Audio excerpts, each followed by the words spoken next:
నమస్తే, నా పేరు తేజస్విని. బీసీఎన్ ప్రేక్షకులందరికీ దేవి శరన్నవరాత్రుల శుభాకాంక్షలు. ముందుగా ముఖ్యాంశాలు. తిరుమల శ్రీవారికి పట్టు వస్త్రాలు సమర్పించిన చంద్రబాబు దంపతులు టీటీడీ ఆధ్వర్యంలో నిర్వహిస్తున్న అన్ని ఆలయాల్లో నిత్యాన్నదాన పథకాన్ని ప్రారంభించాలన్న సీఎం. ఉప ముఖ్యమంత్రి పవన్ హామీతో ఉప్పాడ మత్స్యకారులు ఆందోళన విరమణ. డిప్యూటీ సీఎం ప్రకటనను మత్స్యకారులకు వివరించిన జిల్లా కలెక్టర్ షణ్మోహన్. ప్రజా వ్యతిరేకత వ్యక్తమైన ప్రతిసారి కూటమి ప్రభుత్వం డైవర్షన్ కోసం తప్పుడు అరెస్టులకి పాల్పడుతోంది. మండిపడ్డ వైసీపీ లీగల్ సెల్ అధ్యక్షులు మనోహర్ రెడ్డి.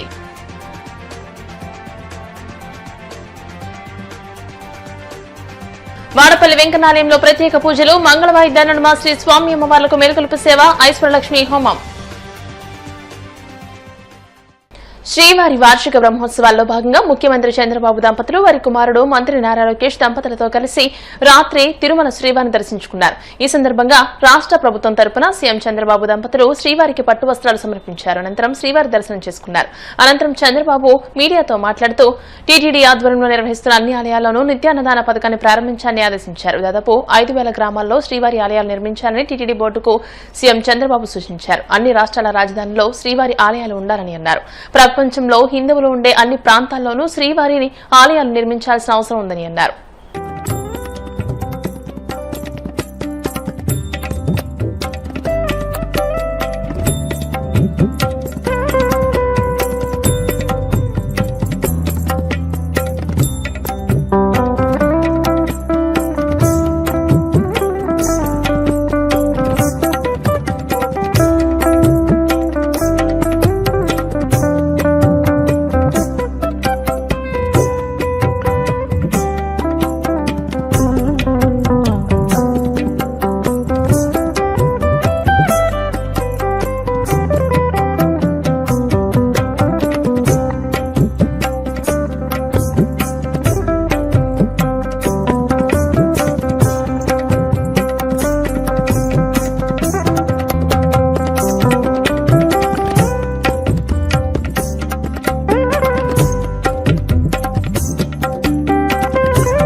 స్వామికి పట్టు వస్త్రాలు సమర్పించే భాగ్యం ఆ భగవంతుడు నాకు ఇచ్చాడు. ఆ భగవంతుడిని మరొకసారి ప్రార్థిస్తూ ఈరోజు వెంకటేశ్వర స్వామిని చూస్తే ప్రపంచం మొత్తం హిందువులంతా కొలిసే ఏకైక దేవుడు, కలియుగ దేవుడు.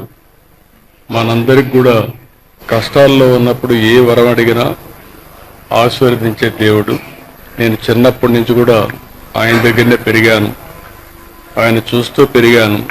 నాకు ఏ కష్టం వచ్చినా దేవుని మీద భారం వేసి ముందుకు పోస్తూ వచ్చాను. 22 సంవత్సరాల కంటే ముందు ఈ బ్రహ్మోత్సవాలు ప్రారంభించిన రోజునే నాకు ప్రాణభిక్ష పెట్టాడు. అది ఊహించని పరిణామం. మామూలుగా అయితే బ్రతికే పరిస్థితి లేదు. అంటే ఒక పర్పస్ కోసం భగవంతుడు నన్ను బతికిచ్చాడని, ప్రాణభిక్ష పెట్టాడని నేను ఎప్పుడూ ఆ దేవుణ్ణి తలుచుకుంటూ ముందుకు పోతున్నాను. ఇక్కడికి వచ్చినప్పుడు దగ్గర 14 సార్లు బ్రహ్మోత్సవాల్లో పట్టు వస్త్రాలు దేవుడికి ఇచ్చే అవకాశం కల్పించారు. వెంకటేశ్వర స్వామి వల్ల ప్రపంచం మొత్తం శాంతి, సౌభాగ్యం, సమస్యలను కూడా పరిష్కారం చేస్తూ ముందుకు తీసుకుపోతున్నారు.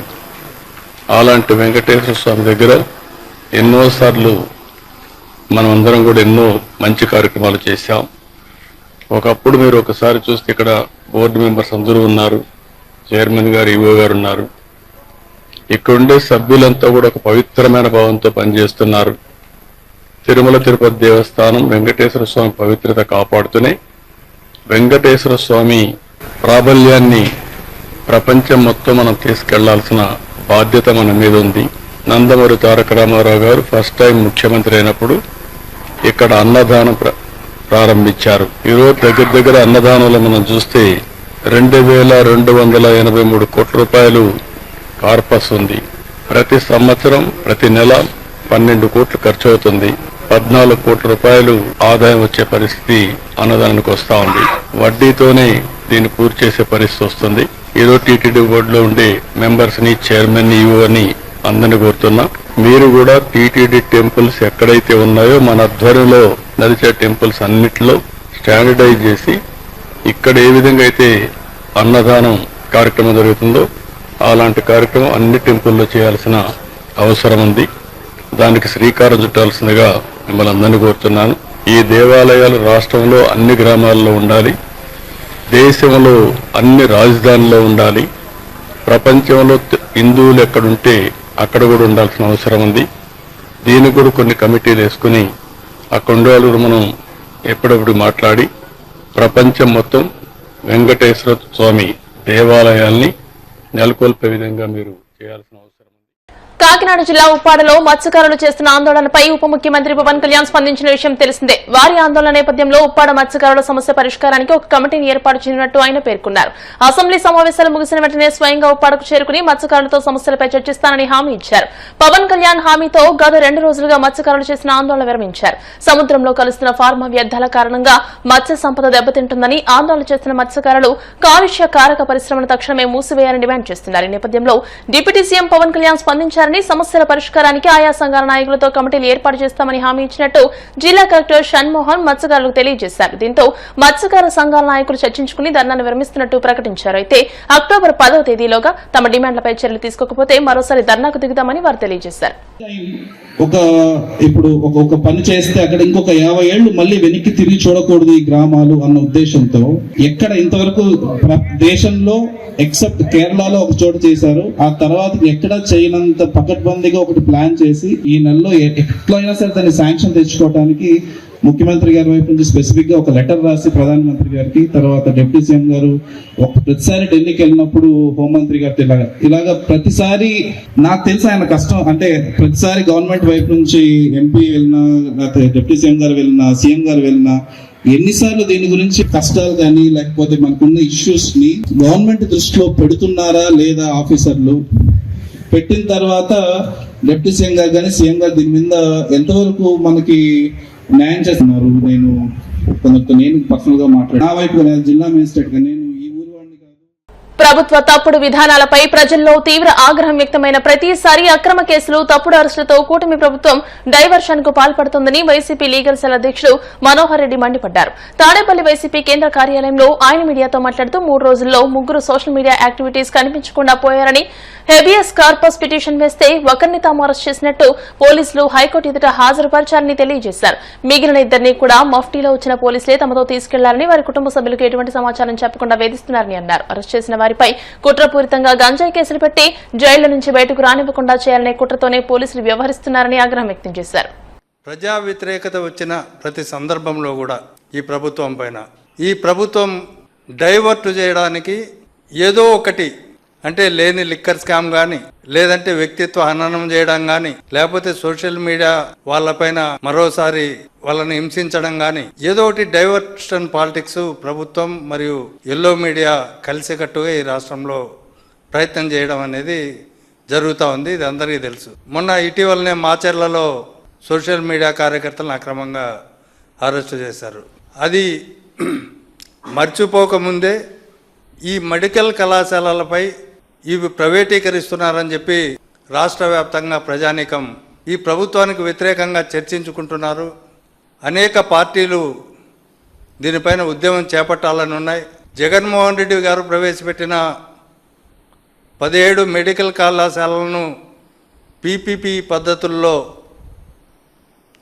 ఈ ప్రభుత్వం ప్రైవేటీకరించడాన్ని పేద మధ్యతరగతి వర్గాలు, అదేవిధంగా అన్ని రాజకీయ పక్షాలు, ఈ రాష్ట్రంలో విద్యార్థి యువజన సంఘాలు ముక్తఖండంతో ఖండిస్తున్న పరిస్థితుల్లో శాసనసభలో చర్చ జరిగిన సందర్భంగా కూడా తెలుగుదేశం వాళ్ళే చెప్పారు, సోషల్ మీడియాలో దీనికి వ్యతిరేకంగా పోస్టింగ్స్ పెడుతున్నారు, దీనికి వ్యతిరేకంగా ప్రచారం చేస్తున్నారని.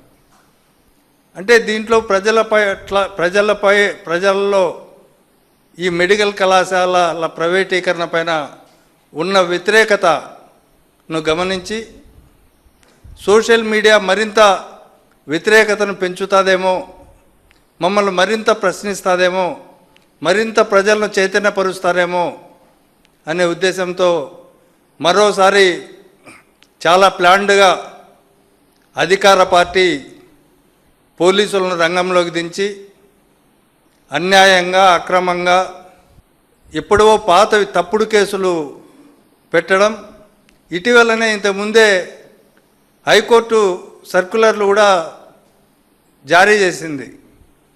7 సంవత్సరాల లోపల శిక్ష పడే కేసుల్లో అరెస్టు చేయకూడదని చెప్పిన తర్వాత పోలీసులకు ఎటు దిక్కు తోచక కొత్త రకం కేసులను పెట్టడానికి తెగించినారని చెప్పడానికి నిన్న జరిగిన ఒక అరెస్టు ఉదాహరణ. ప్రశ్నించిన విలేకరులే కాదు, ప్రశ్నించే న్యాయవాదులపైన కూడా కేసులు పెడుతున్నారు ఈ రాష్ట్రంలో. ఎందుకంటే దానికి ఉదాహరణలు కూడా దండిగా ఉన్నాయి. రాష్ట్ర వ్యాప్తంగా సాక్షి ఆఫీసులపైన దాడి చేశారు. రాష్ట్ర వ్యాప్తంగా దాడులు చేసిన దానిపైన పోలీస్ కంప్లైంట్లు ఇచ్చారు సాక్షి సిబ్బంది. ఎక్కడా ఒక కేసు లేదే, ఒక్క కేసు అంటే ఒక కేసు రిజిస్టర్ చేయలే. సాక్షి విలేకరులపైన ఈ ప్రభుత్వ అక్రమాలను ఎండగడుతున్నారనే ఉద్దేశంతో ఎక్కడికెక్కడ కెమెరాలు లాక్కుంటున్నారు, లేదంటే తప్పుడు కేసులు పెడుతున్నారు. నిన్ననో మొన్ననో అసెంబ్లీలోనే అలాంటి పరిస్థితి, సాక్షి విలేకరిని బెదిరించిన పరిస్థితి చూసాం. ఇట్లా రాష్ట్ర వ్యాప్తంగా కూడా సాక్షి విలేకరులపైన కేసులు పెడుతున్నారు. అదేవిధంగా వైఎస్ఆర్సీపీ లీగల్ సెల్ నాయకులపైన కూడా అనేక ప్రాంతాల్లో ఇట్లాంటి కేసులు పెట్టడం జరుగుతూ ఉంది. ఈ ప్రభుత్వానికి తన మన లేకపోతే చట్టం, న్యాయం, ధర్మం ఇవన్నీ ఏం లేదు. ఈ ప్రభుత్వానికి వ్యతిరేకంగా ఎవరు ఎక్కువ పోరాడితే వాళ్ళని ఎట్లా లోపల పెట్టాలా, వాళ్ళని ఎట్లా భయభ్రాంతులకు గురి చేయాలా, ఇది వాళ్ళ ప్రధానమైన ఉద్దేశం. కోనసీమ తిరుమలగా వర్ధిల్లుతున్న వాడపల్లి శ్రీ వెంకటేశ్వర స్వామి ఆలయంలో గురువారం ప్రత్యేక పూజలు వైభవంగా నిర్వహించారు. మంగళ వాయిద్య నడుమ శ్రీ స్వామి అమ్మవార్లకు మేల్కొల్పు సేవను నిర్వహించిన అనంతరం ఐశ్వర్యలక్ష్మి హోమాన్ని జరిపించారు. అర్చకులు శ్రీ స్వామి అమ్మవార్ల వసంత మండపంలో అష్టోత్తర పూజలు నిర్వహించగా ప్రత్యేక అలంకరణలో ఉన్న స్వామిని దర్శించుకుని భక్తులు తరించిపోయారు. స్నానానంతరం శుద్ధ ఆచమనీయం సమర్పయామి. ఈశ్వరాయ నమః. ఓం పరజ్యోతిషే నమః. ఓం ఐక్యమయే నమః. ఓం అవ్యాయ నమః. ఉత్తరీయం సమర్పించి ఇలాగా 3 ఉపచారాలన్నీ కూడా ఈ తరపున స్వామివారికి జరిపించడం జరిగింది. ఆ తర్వాతగా ఈ పువ్వులతో కానీ అర్చించడం జరుగుతుంది. ఈ 108 నామాలు పూర్తయ్యే పర్యంతం పూజలో ఉన్నటువంటి వారందరూ కూడా మీ మనస్సులో ఉన్నటువంటి ఓం నిరంతరాయ నమః. ఓం నిరంజనాయ నమః. ఓం నిరామసాయ నమః. ఓం సత్యజ్ఞానాయ నమః. ఓం కింకిణ్యానగరాయ నమః. ఓం మేరమేకసేవనవే నమః. శ్రీనివాసాయ మంగళం. మంగళం గోసలేంద్రాయ మహనీయ గుణాత్మనే చక్రవర్తి తనోజాయ సార్వభౌమాయ మంగళం. ఇప్పుడు కాసేపు ప్రకటనలు.